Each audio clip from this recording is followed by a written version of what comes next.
在宝可梦世界已经确认死去的11只宝可梦。在宝可梦世界观里，死亡一直都是属于比较沉重的话题。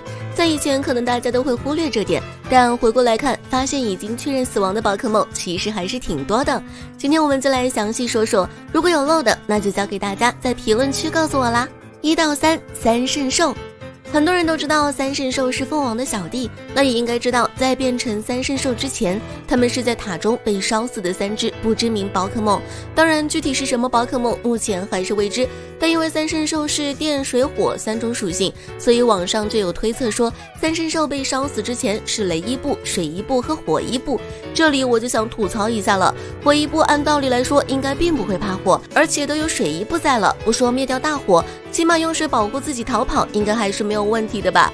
所以我觉得三圣兽的前身是3只伊布的说法还是有待考证，而这个陈年老坑也只能希望官方在以后能给出个解释了。4. 拉蒂欧斯。水都可以说是所有宝可梦电影里最具有浪漫主义气息的一部了，无论是背景音乐还是环境刻画都堪称完美。尽管已经上映了20年，可时至今日也都还是宝可梦迷中最爱的几部剧场之一。电影最后拉蒂欧斯为了水都而牺牲，也实在是有点让人意难平。而且回顾所有宝可梦故事，就会发现这也是唯一牺牲的神兽，因为拉蒂欧斯和拉蒂亚斯带给观众印象足够深刻，所以后来达克多拿出拉蒂欧斯的时候，就很容易想起水都曾经发生的一幕幕。那时我就在想，要是小智有一天能收服水都妹妹拉蒂亚斯就好了。5到7，初代克隆御三家。这些克隆御三家是克隆宝可梦中的失败品，所以最后不可避免要迎来死亡的命运。即使他们几乎没有什么存在感，但只要能让年幼的昌梦感受到世界的温暖，那就已经证明他们存在的意义了。8. 长毛狗。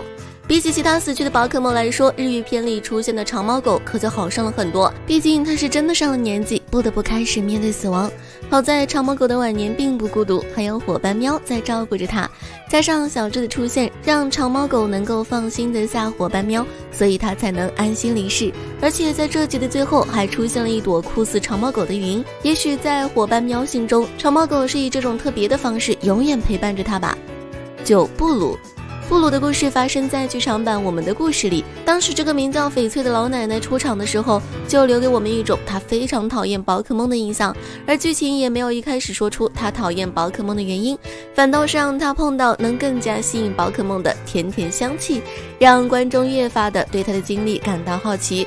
直到翡翠看见山林发生大火的时候，她的一切这才以回忆的方式慢慢浮现出来。同样是一场大火，当时的翡翠帮助发电厂的人们和宝可梦逃离，但却忽略了启动机器的钥匙还在机器上。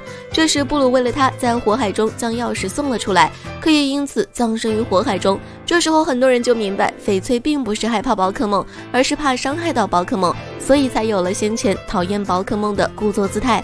最后布鲁的灵体出现，安慰了这个曾经的主人，翡翠这才解开心结，重新开始接近宝可梦。不得不说，这段剧情做的是真的很不错。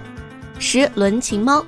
在剧场版就决定是你了中，小智的伙伴宗次就说了个关于轮琴猫的故事。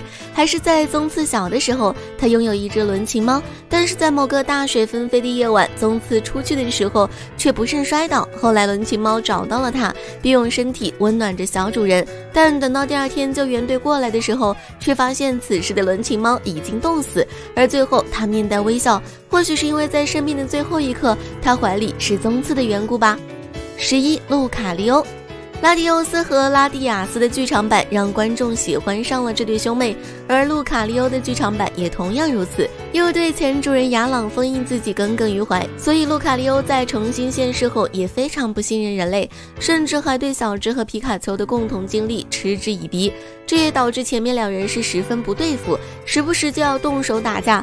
不过在小智将自己的波导传递给世界树的时候，路卡利欧却将小智打断，主动承担起剩下未完成的部分，而生命就是他要付出的代价。不过在最后时刻，路卡利欧听到了雅朗的临终之言，多年前的误会也得以解除。